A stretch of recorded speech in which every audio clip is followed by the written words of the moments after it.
नमस्कार। बहुत बहुत स्वागत है आप सभी का जिज्ञासा के इस नए एपिसोड में। हम उत्तर प्रदेश की सांस्कृतिक विरासत के बारे में बातचीत कर रहे थे और यह एक ऐसा चैप्टर है जहां से उत्तर प्रदेश संबंधित प्रश्न खूब बड़ी मात्रा में पूछे जाते हैं। आज स्वास्थ्य थोड़ा जो है वो उतना बेहतरीन नहीं है, तो खड़े होकर क्लास लेने में थोड़ी दिक्कत होगी। आज आपकी क्लास में जितनी देर पढ़ाऊंगा तो वो बैठे बैठे क्लास रहेगी, हालांकि प्रयास करूंगा कि क्लास आपकी एंगेजिंग। पिछले वीडियो में हमने बातचीत कर ली थी कि उत्तर प्रदेश में ललित कलाओं से संबंधित कौन कौन से इंस्टीट्यूशंस हैं, वो इंस्टीट्यूशंस कहाँ हैं, उनका काम क्या है, उनकी स्थापना कब हुई थी, स्थापना करने में योगदान किसका था, वो क्या क्या काम करते हैं, इन सारी चीजों पे हमने बातचीत कर ली थी। और ज्यादातर संस्थान, रामायण वाले संस्थान को छोड़ के जो कि अयोध्या में है, ज्यादातर संस्थान ललित कलाओं से संबंधित लखनऊ में। इसके अलावा चित्रकला पे हमने थोड़ी सी बात कर ली थी, स्थापत्य कला पे थोड़ी सी बात कर ली थी। आज हमारा टॉपिक जो शुरू हो रहा है वह शुरू हो रहा है शास्त्रीय संगीत कला, गायन। यानी कुल मिलाकर के ये जो वीडियो है यह उत्तर प्रदेश में संगीत पर आधारित होगा। और संगीत पर भी कैसा आधारित होगा, इसमें दो चीजें होंगी। एक तो जो शास्त्रीय संगीत है उत्तर प्रदेश का, उस पर बात करेंगे, और सबसे ज्यादा जो प्रश्न बनते हैं वह शास्त्रीय संगीत से ना बन करके लोक संगीत से बनते हैं। तो लोक संगीत पे हम थोड़ी विस्तार से बातचीत करें और उनसे जुड़े जो एग्जाम्पल्स हैं उन पे भी ठीक ठाक बातचीत करेंगे। अब फैक्ट्स आप देख रहे हैं, अपना स्क्रीनशॉट लेते जाना।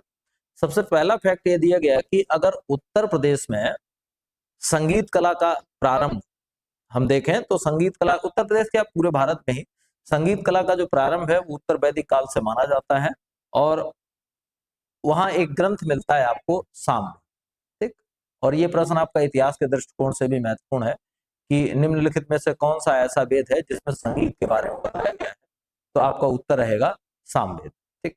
दूसरा फैक्ट जो है वो एक रचना से संबंधित है। एक मुनि हुए भरत मुनि, और उन्होंने एक रचना की जिसका नाम है नाट्य शास्त्र। नाट्य शास्त्र जो है, नाट्य शास्त्र को उत्तर भारत के संगीत की बाइबल कहा जाता है। सबसे महत्वपूर्ण एक फैक्ट।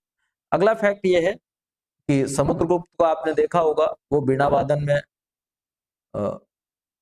उनको सिद्धहस्ती प्राप्त थी। और ये हमें पता कैसे चला, उनके कुछ सिक्के हैं जिन पे उन्हें बीणा बजाते हुए दिखाया गया, बीणा वादन में प्रवीण था। संगीत परंपरा में अमीर खुसरो का स्थान बहुत महत्वपूर्ण है। अमीर खुसरो बहुत इंपॉर्टेंट हो जाते हैं संगीत की जब बात आती है।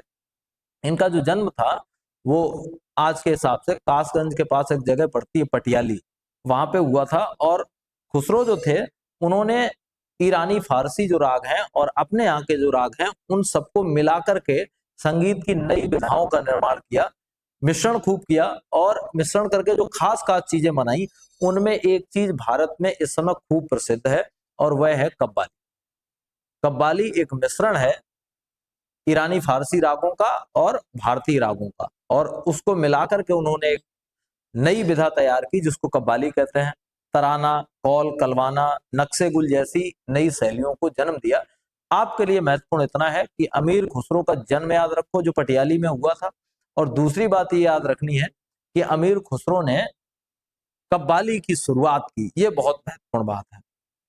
खुसरो ने ध्रुपद गायन शैली और ईरानी शैली को मिलाकर के एक नई शैली का भी जन्म दिया, और उस शैली ने भी खूब प्रसिद्धि प्राप्त की, और उस शैली का नाम है ख्याल गायन शैली।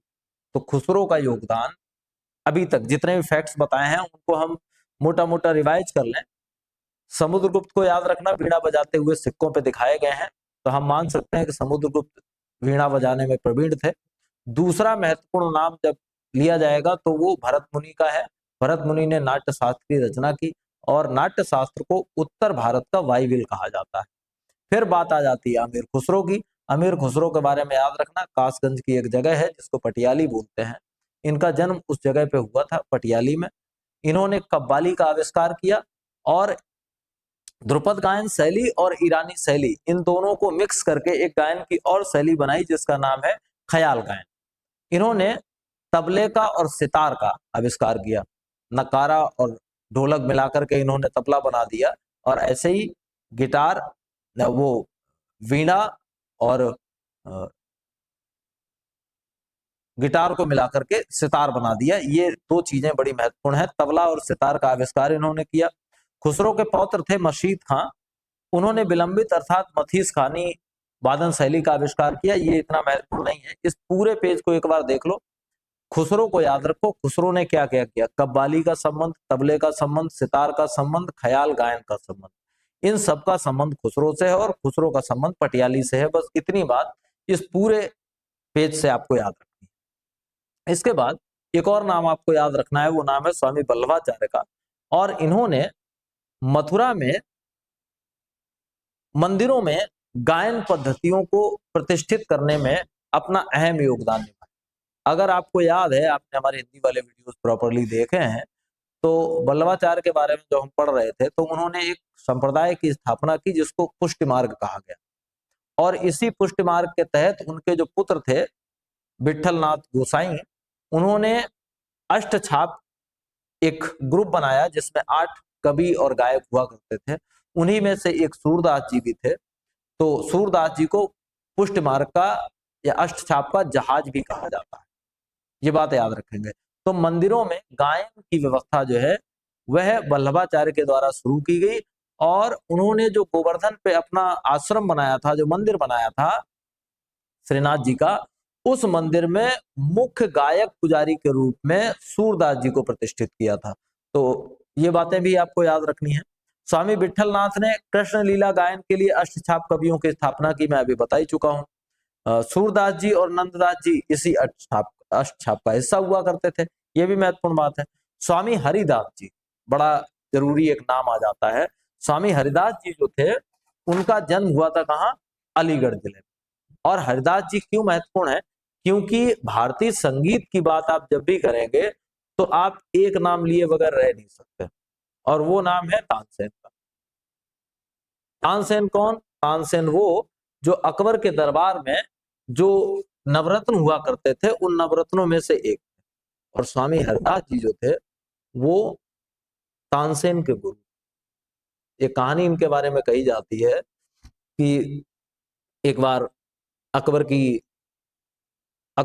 तानसेन को सुन रहा था, तानसेन गायन कर रहे थे, अकबर सुन रहा था, तो अकबर को बड़ा आनंद आया। उसने कहा, अरे तानसेन, तुमसे बेहतर इस दुनिया में और कोई नहीं गा सकता। तो तानसेन ने कहा, नहीं, हमारे गुरुजी गा सकते हैं, लेकिन बात यह है कि गुरुजी तो गुरुजी है, गुरुजी को आप अपने दरबार में नहीं बुला सकते, आपको सुनना है तो उनके पास जाना पड़ेगा, और गाएंगे भी वो अपनी मर्जी से जब उनका मन होगा। तो दोनों लोग गए, कई दिनों तक वहां रुके, गुरुजी ने नहीं गाया। अब इतनी भी हिम्मत थी नहीं कि गुरुजी से कह दिया जाए कि आप गाओ। तो फिर हुआ ये कि एक दिन तानसेन ने गुरुजी के द्वारा गाए गए एक राग को ही गाना शुरू किया और गलत तरीके से गा दिया। गुरुजी को गुस्सा आया, गुरुजी मुड़े और तानसेन को बताने लगे कि ये ऐसे नहीं गाया जाता, ऐसे गाया जाता है, और उनका मूड बन गया। फिर उन्होंने गाया। जब अकबर ने सुना तो अकबर की तो भूल गया। उसने कहा, अरे तानसेन, तुम तो लग रहा है कि झूठ बोल रहे हो। तुम अगर ये कहते हो कि इस महात्मा से, इस सन्यासी से तुमने संगीत सीखा है, तो तुम इससे जीवंतता लेना भूल गए। तो तानसेन का जवाब बड़ा बेहतरीन था। तानसेन ने कहा कि जीवंतता लेना नहीं भूला, बस बात यह है कि मैं आपके आदेश से गाता हूं, और हमारे जो गुरु जी हैं वो किसी के आदेश से नहीं गाते। उनकी जब अपनी मर्जी होगी वो तभी गाएंगे, किसी के आदेश से गाने वालों में से गुरु जी नहीं। ठीक, तो ये अंतर। तो स्वामी हरिदास को याद रखो, तानसेन के गुरु जी थे। वृंदावन में प्रत्येक वर्ष स्वामी हरिदास संगीत सम्मेलन और वाराणसी के तुलसी घाट पर ध्रुपद मेले का आयोजन होता है। अभी मेले बताएंगे, वहां पे भी ये महत्वपूर्ण हो जाएंगे। विठलनाथ की शिष्या ताज बेगम को दूसरी मीरा की संज्ञा दी जाती है। ये आपका महत्वपूर्ण प्रश्न हो सकता है कि भाई दूसरी मीरा किसको कहा जाता है। तो ताज बेगम, और वो विठलनाथ की शिष्या थी। विठलनाथ का मतलब वल्लभाचार्य के पुत्र, और वो अनन्य कृष्ण भक्त और ध्रुपद धीमान की प्रख्यात हुई। जौनपुर का एक शासक थे, सरकी शासक जो थे सुल्तान हुसैन सरकी, उन्होंने कव्वाली की धुन पर एक नई शैली का आविष्कार किया, उसको कहा गया बड़ा ख्याल, और एक शैली उन्होंने बनाई जिसको कहा गया टप्पा शैली। तो इतनी बातें यहां से याद रखनी है। अयोध्या फैजाबाद की बेगम अख्तर को मल्लिका ए गजल के रूप में जाना जाता है। बेगम अख्तर को मल्लिका ए गजल कहा जाता है, ये फैक्ट आपको याद रखना है। अब इसके बाद ये 2 फैक्ट्स के पेज हो गए। इसके बाद एक आध प्रश्न कभी कभी संगीत के घरानों को लेकर के आ जाता है। हम बात शास्त्रीय गायन की कर रहे हैं तो घरानों को लेकर के एक आध सवाल आ जाता है, तो आगे हमने वही कवर करने का प्रयास किया है।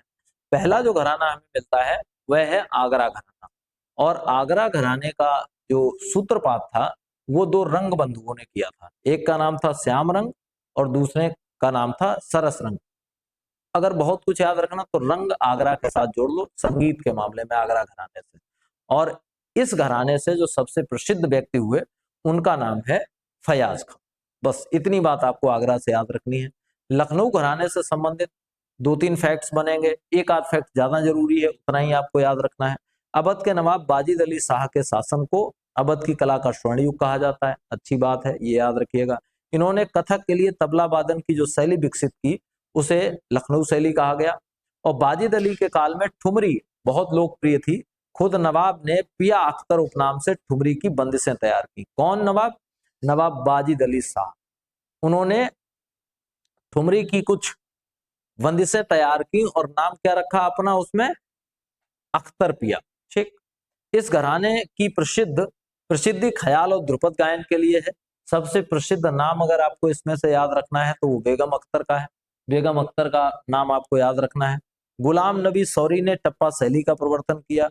बिंदादीन ठुमरी के प्रणेता माने जाते हैं। ये महत्वपूर्ण फैक्ट हो सकता है, आप याद रखिएगा। बिंदादीन नाम आपको याद रखना है, इन्हें ठुमरी का प्रणेता माना जाता है।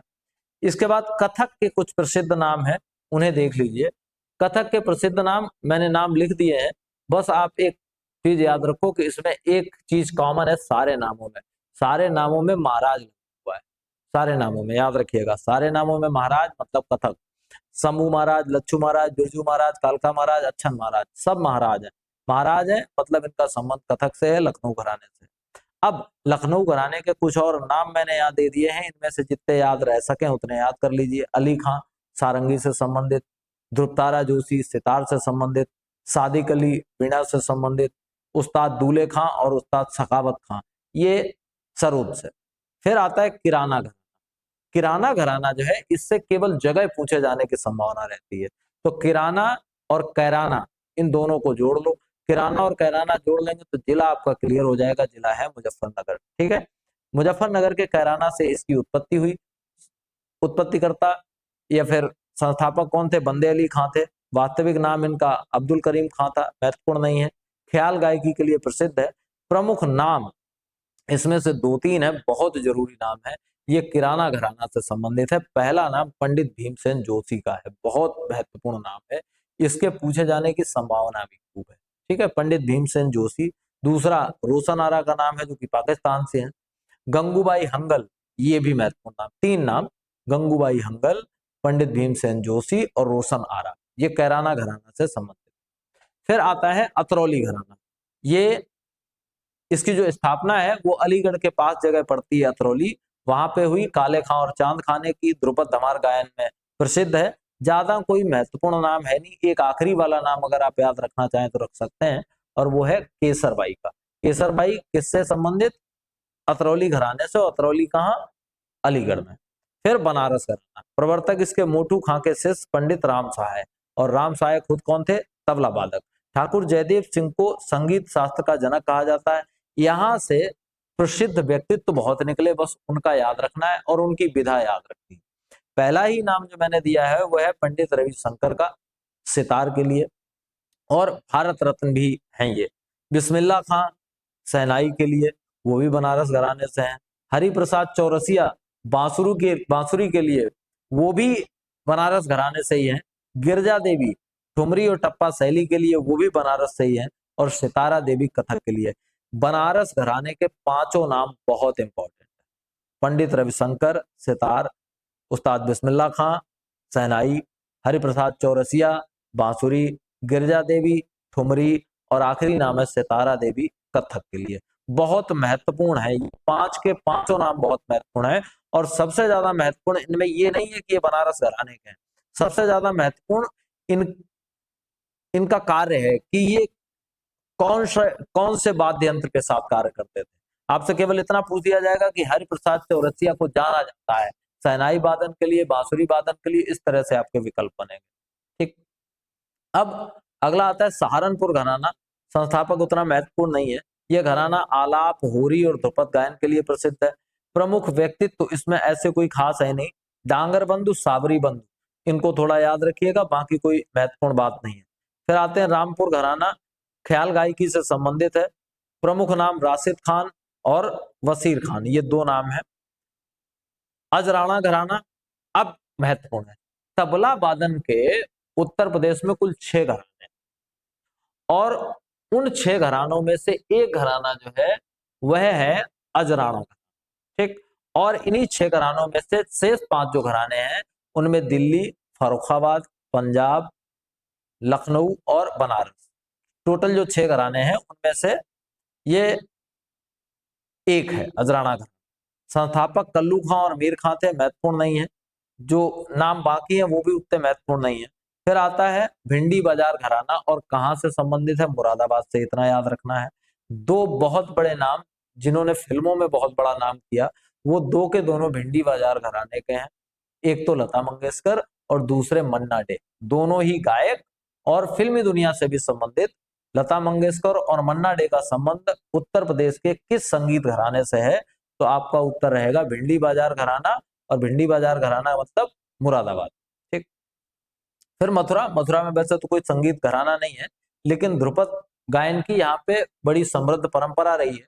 और वो परंपरा समृद्ध क्यों रही है? पीछे से ही आप देखते हैं इसकी शुरुआत बल्लभाचार्य जी ने की, और बल्लभाचार्य जी के समय से ये बहुत ही प्रसिद्धि के केंद्र पे रहा। कोई घराना डेवलप नहीं हुआ वहां, लेकिन मथुरा का अपना एक महत्व है। प्रसिद्ध धुमर धमार एवं ख्याल गायक कोडिरंग और पैसारंग, ये दो महत्वपूर्ण नाम याद रखने हैं। फतेहपुर सीकरी घराना उतना महत्वपूर्ण नहीं है, ख्याल गायकी के लिए दूल्हे खां, छोटे खां, घसीट खां, ये लोग हैं। खुर्जा या अलीगढ़ घराना, इस घराने में भी एक विशेष नाम याद रखना है, सितार वादक गफूर बख्श का। इटावा घराना इनायत खां के द्वारा, इसे गौसपुरी घराना भी कहते हैं। प्रमुखता इसकी सितार वादन की थी। उस्ताद बिलायत खां का नाम आपको याद रखना है, जो कि सितार वादक थे, उसको याद रखना है। शाहजहांपुर घराना सरोद वादन के लिए प्रसिद्ध है। प्रयागराज, यहाँ पे भी कोई घराना नहीं है, लेकिन यहाँ पे कुछ ऐसे नाम हुए हैं जिन नामों ने अपनी प्रसिद्धि का शिखर छुआ है, तो उन नामों को आपको याद रखना है। एक तो नाम जो है केसरबाई, जानकीबाई और छप्पन छुरी, रसूलन बेगम, ये आदि गायिकाएं हुई हैं। इसके अलावा सरोद वादक करामातुल्लाह खां, हरिप्रसाद चौरसिया, रघुनाथ सेठ बांसुरी वादन में, और नजीर खां सारंगी वादन। कुल मिलाकर के शास्त्रीय संगीत से संबंधित इतनी बातें थी वो हमने कर ली। घरानों से संबंधित जो मैंने महत्वपूर्ण नाम बता दिए हैं उनको ध्यान रखिएगा। जिन घरानों का नाम शहर के नाम से अलग है वो किस जिले में पड़ते हैं, इतना याद रखिएगा, इतना आपके लिए पर्याप्त है। मोस्टली यहाँ से जो प्रश्न आता है वो विधा से संबंधित आता है कि हरिप्रसाद चौरसिया किससे संबंधित है, या पंडित रविशंकर किससे संबंधित है, उस्ताद बिस्मिल्लाह खां किससे संबंधित है। इस तरह के प्रश्न ज्यादा पूछे जाते हैं। अब हम बात करते हैं उत्तर प्रदेश के जो लोकगीत हैं उन पे। लोकगीतों में 4-5 लोकगीत बड़े महत्वपूर्ण हैं, उनको एक एक करके देख लीजिए जो ज्यादा महत्वपूर्ण है। सबसे पहला और सबसे महत्वपूर्ण लोकगीत आता है कजरी। अब इनमें से आपको याद क्या रखना है वो समझ लीजिए। याद आपको इतना रखना है, मैं चाहूंगा कि आपको एग्जांपल्स भी थोड़े से देता रहूं। असल में याद क्या रखना है आपको इनमें से, एक तो याद रखना है कि क्षेत्र कौन सा है। दूसरा ये याद रखना है कि जब क्षेत्र आपको पता होगा तो आपको एक चीज और पता होनी चाहिए, और वो पता होनी चाहिए क्या? भाषा या बोली, कौन सी बोली है, ये आपको याद रखना है। अब मैं निकाल लूं क्योंकि मैं आपको वो गीत सुनाता हुआ भी चलूंगा ताकि आपको क्लियर होता चले आसानी के साथ। कजरी की पहली बात, ये वर्षा ऋतु में गाए जाने वाले गीत होते हैं, सावन महीने में मोस्टली, और महिलाओं द्वारा अवधी और भोजपुरी में गाए जाते हैं। अब ये जो गीत हैं ये अलग अलग क्षेत्रों में अलग अलग नामों से भी जाने जाते हैं। अगर आप ब्रज की तरफ चले जाएंगे तो इन्हीं गीतों को मल्हार कहा जाता है। अगर आप पूर्व में चले जाएंगे तो इन्हीं गीतों को कजरी कहा जाता है। अगर आप मध्य क्षेत्र में रहेंगे, कन्नौज, फर्रुखाबाद, इस वाले क्षेत्र में, तो इन्हीं को सावन कहा जाता है। सावन, तो ये बरसात के मौसम के गीत हैं जिन्हें कजरी कहा जाता है। भाषा इनकी अवधी और भोजपुरी है।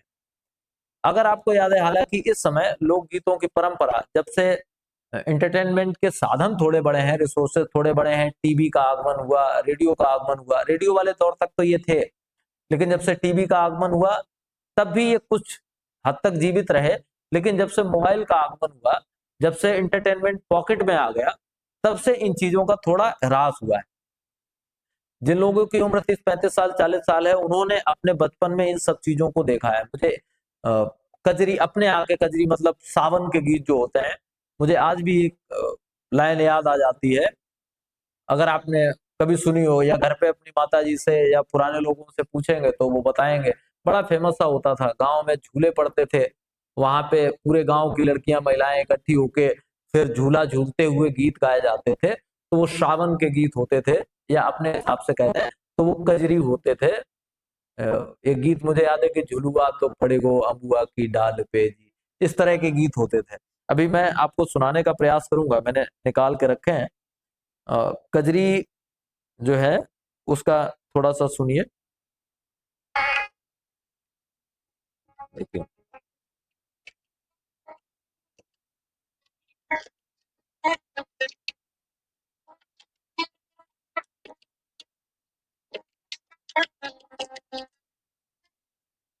मैं ये इसलिए सुना रहा हूँ ताकि आपको मुख्य चीज याद बनी रहे, जो मैं आपको याद करवाना चाहता हूँ। कजरी क्या है? सावन के गीत है, बारिश के गीत। और इसके जो फैक्ट्स हैं वो भी मैं अभी आपको बता दूंगा, कजरी के जो फैक्ट्स हैं।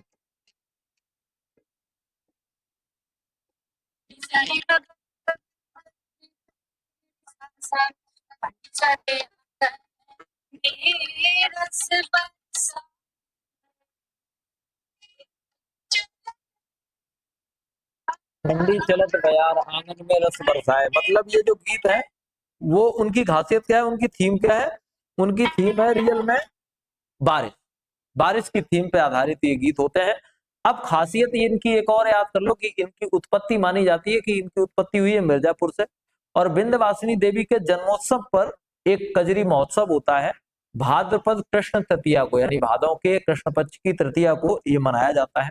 प्रमुख नाम एक दो आप याद रखिए उत्तर प्रदेश में। एक नाम तो बड़ा महत्वपूर्ण है, मालिनी अवस्थी का, और उर्मिला श्रीवास्तव है, अजीता श्रीवास्तव है, उषा गुप्ता है। ये कुछ कजरी के क्षेत्र में मुख्य नाम। दूसरा जो लोकगीत है वो तो आपने खूब सुना होगा, आल्हा बोलते हैं उसको, जो जगनिक का एक ग्रंथ है परमाल रासो, उसका गायन वो कहलाता है आल्हा। ये स्पेशली कौन से क्षेत्र का है? हालांकि ये उत्तर प्रदेश, पूरे उत्तर प्रदेश में गाया जाता है, लेकिन इसके गायन की अलग अलग जगहों पे जो धुन और तान सेट की गई है वो अलग अलग। आप अगर पूर्व के किसी व्यक्ति से आला सुनेंगे तो उसके गाने का तरीका अलग है, पश्चिम ब्रज क्षेत्र के व्यक्ति से सुनेंगे गाने का तरीका अलग है, आप मध्य क्षेत्र के व्यक्ति से सुनेंगे तो गाने का तरीका अलग है। मैं भी आपको ब्रज क्षेत्र का एक एग्जांपल दूंगा कि कैसे करके आला गाया जाता है। दरअसल ये है क्या, ये वीरता का एक ग्रंथ है। वीरता दिखाई गई है दो वीर सेनापतियों की, आला और उदल की। तो उनकी वीरता का वर्णन होता है, और इसका गायन भी मोस्टली बरसात के मौसम में ही होता है। हालांकि ये वर्ष भर गाया जाता है लेकिन बरसात भर होता है। बुंदेलखंड का मुख्यतः ये लोकगीत होता है, वीर रस प्रधान बुंदेली लोकगीत है, और आल्हा उदल की वीरता का वर्णन।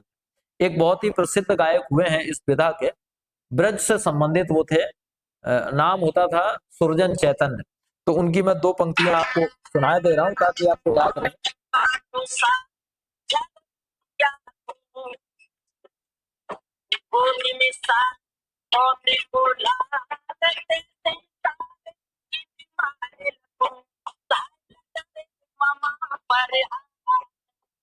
ये जो तरीका है, ये जो आप तरीका अभी सुन रहे थे, ये गायन का तरीका है ब्रज क्षेत्र में। आप जगह चेंज करेंगे, गायन की पद्धति बदलेगी, लेकिन गाई वही चीजें जाती है, तो इसको बोलते हैं आला। आला के बाद एक और नाम आता है विरहा।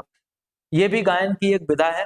पूर्वी उत्तर प्रदेश में इस विधा का प्रचलन है, और बहुत ज्यादा प्रचलन है। पूर्वांचल और अवधि का ये जातीय लोकगीत है। मतलब ये बात भी याद रखनी कि जाति के आधार पर गाया जाता है, और ये अहीरों का, अहीर जाति के द्वारा गाया जाने वाला लोकगीत है। और इसके जितने भी बड़े नाम हुए हैं वो सब अहीर ही हुए हैं। सबसे बड़ा नाम अगर हुआ है तो बिहारी लाल यादव का हुआ है। जनक इसका माना गया है बिहारी लाल यादव को। और अभी आपने बहुत सारे नाम सुने होंगे जो बिरहा गाते हैं, खासकर विजय लाल यादव इस समय जो बड़े नाम है, विजय लाल यादव है, दिनेश लाल यादव निरहुआ है, खेसारी लाल यादव है, या फिर संजय यादव करके हैं। तो ऐसे बहुत सारे नाम हैं। पद्मश्री हीरालाल यादव है, राम कैलाश यादव है, ये बहुत सारे नाम हैं। मैं आपको आज के समय में जो बड़े फेमस हैं, बड़ा नाम है विजय लाल यादव, उनके द्वारा गाया गया एक बिरहा सुना रहा हूं। और बिरहा में होता क्या है, कोई भी कहानी उस पद्धति से तोड़ मरोड़ ली जाती है जैसे करके वो गाया जाता है उस हिसाब से। तो हल्दी घाटी की लड़ाई एक उनका बिरहा है विजय लाल यादव का, वो मैं आपको थोड़ा दो चार पंक्तियां सुना रहा हूँ। हमारा रिश्ता खत्म, सिंदूरदान का क्या लेके बिंदुमती के चल जा कहला कि विक्रम सिंह से यार तोहरा खातिर हम मर गइली, हमरा खातिर तू मर गइला। सुना बार बार लेके जा तोहरा घर से छुटकी कुछ ना लेके जाई, हमारा रिश्ता खत्म।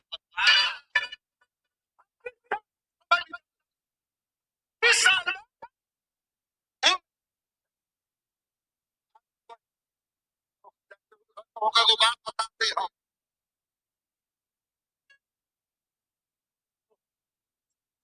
रजनीगंधा तो ये जो विधा है इसको बोलते हैं बिरहा। फिर आती है अगली विधा, उसको बोलते हैं चैता। वो भी मैं आपको अभी सुनाऊंगा।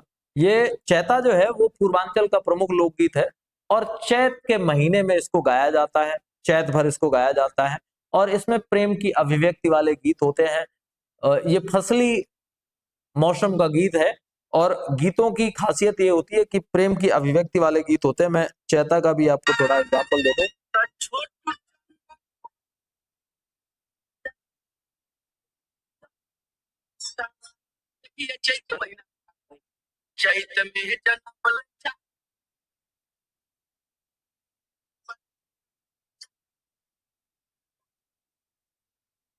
इस तरह से ये ग्रुप में गाया जाता है। इस लोकगीत की खासियत ये है।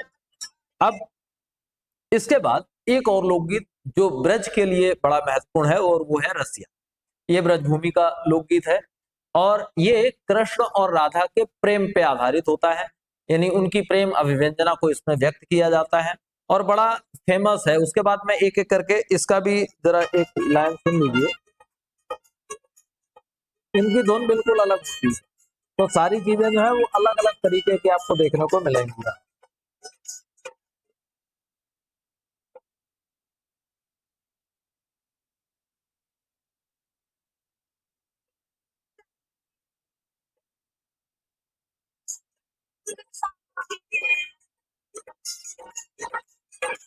ये इस धुन पे गाए जाते हैं। कुल मिलाकर के हमने जो पीछे से देखे हैं एक बार फिर रिवाइज कर लो। कितना याद रखना है? कजरी से याद रखना है, वर्षा ऋतु का गीत है और ये अवधी और भोजपुरी भाषा में गाया जाता है। विशेष बात यह है। दूसरा, आल्हा बुंदेलखंड का गीत है, वीर रस का गीत है। तीसरा है बिरहा। बिरहा जो है वो पूर्वांचल का एक जातीय गीत है जो अहीर जाति के द्वारा गाया जाता है। इसका जो सबसे बड़ा नाम है जिन्होंने इसका प्रारंभ किया वो बिहारी लाल यादव है। फिर उसके बाद चैता, ये चैत के महीने में गाया जाने वाला गीत है, प्रेम आधारित गीत है और पूर्वांचल का प्रमुख लोकगीत है। फिर आता है रसिया। रसिया ब्रज का प्रमुख गीत है और ये कृष्ण और राधा की प्रेम लीला पे आधारित गीत होते हैं। अब हम क्षेत्र वाइज कुछ गीतों को देख लेते हैं, उनकी रूपरेखा देख लेते हैं। पहला जो हमने क्षेत्र छाटा है वो है अवध का। अवध के लोकगीतों में, हालांकि ये लोकगीत आप इनको डिवाइड नहीं कर सकते प्रॉपरली किसी क्षेत्र विशेष में, लेकिन जहां से उत्पत्ति हुई वहां से उसको प्रमुख मान लिया जाता है। पहला जो लोकगीत इसमें दिया गया वह है सोहर। सोहर को ऐसे समझिए, जब बच्चा पैदा होता है, बच्चा जन्म लेता है, तो उस समय जो गीत गाए जाते हैं उनको बोलते हैं सोहर। बच्चे के जन्म से संबंधित जो गीत गाए जाते हैं उनको सोहर बोलते हैं। और उसी समय एक तरह के और गीत गाए जाते हैं जिनको बधाई बोलते हैं। तो बधाई और सोहर ये मोस्टली, सोहर तो बच्चे के जन्म पे और बधाई अच्छे कार्यों पे गाए जाने वाले गीत होते हैं। फिर कजरी, कजरी तो आप देख ही चुके। संस्कार गीत, संस्कार गीत ऐसा होता है कि मुंडन पे कुछ खास गीत, विद्यारंभ पे कुछ खास गीत, तो जो संस्कारों पे गाए जाने वाले गीत होते हैं उनमें संस्कार गीत आते हैं। जैसे कि बन्ना बन्नी आपने सुने होंगे, मतलब जब शादी होती है तो शादी भी एक संस्कार है, तो संस्कारों पे जो गीत गाए जाते हैं उनको संस्कार गीत कहते हैं। फाग आप जानते ही हैं, फाल्गुन के महीने में गाए जाते हैं, जिन्हें होरी भी कहा जाता है, उसको फाग कहा जाता है। झूला गीत, झूले पे बैठ के जो गाए जाते हैं वो गीत। सावनी वही हो गए, बिरहा ये अवध के गीत। उसके बाद पूर्वांचल क्षेत्र में कजरी है, छता है, कहरवा है, बिरहा है, ये भी वहां होते हैं। ब्रज क्षेत्र में जो महत्वपूर्ण चीज है उनमें रसिया है, होरी जिसको फाग कहा जाता है वो है, लांगुरिया यहाँ गाया जाता है, खूब सुना होगा लांगुरिया ने पंप चलाए थे, तो वो लांगुरिया होता है। समाज गायन भी होता है।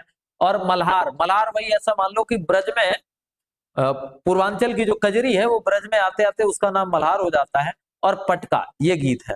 बुंदेलखंड में आल्हा प्रमुख है, याद रखिएगा। दूसरा वाला बड़ा प्रमुख है पंवारा, ये पूछा जाने के हिसाब से प्रमुख है। आल्हा, पंवारा, हरदौल, ईश्वरी फाग, ढिमराई और कुहाई ये बुंदेलखंड के लोकगीत हैं। और पश्चिमी उत्तर प्रदेश में कुछ लोकगीत है, उनमें एक लोकगीत है ढोला, जो कि अब लगभग खत्म हो गया है। पहले नौटंकी, ढोला, चौगोला ऐसे करके ये होते थे, अभी ढोला लगभग खत्म है, पहले होता था। रागिनी भी गाई जाती है। लावणी ये एक विशेष प्रकार का छंद होता है। मैं एग्जांपल आपको बता दूं, अगर आपने स्वामी आधार चैतन्य को सुना है गाते हुए, तो उनका जो अपना ट्रेडिशनल एक अपनी धुन है जो वो गाते हैं, वो दरअसल लावड़ी छंद में ही गाते हैं। तो ये लावड़ी है।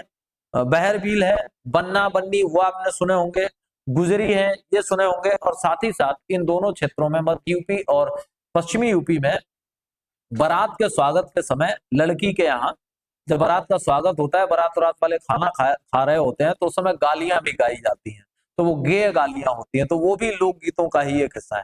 तो ऐसा करके बहुत सारी लोकगीतों के बारे में हमने बात कर ली है। आज के इस वीडियो में हम इतना ही रखेंगे।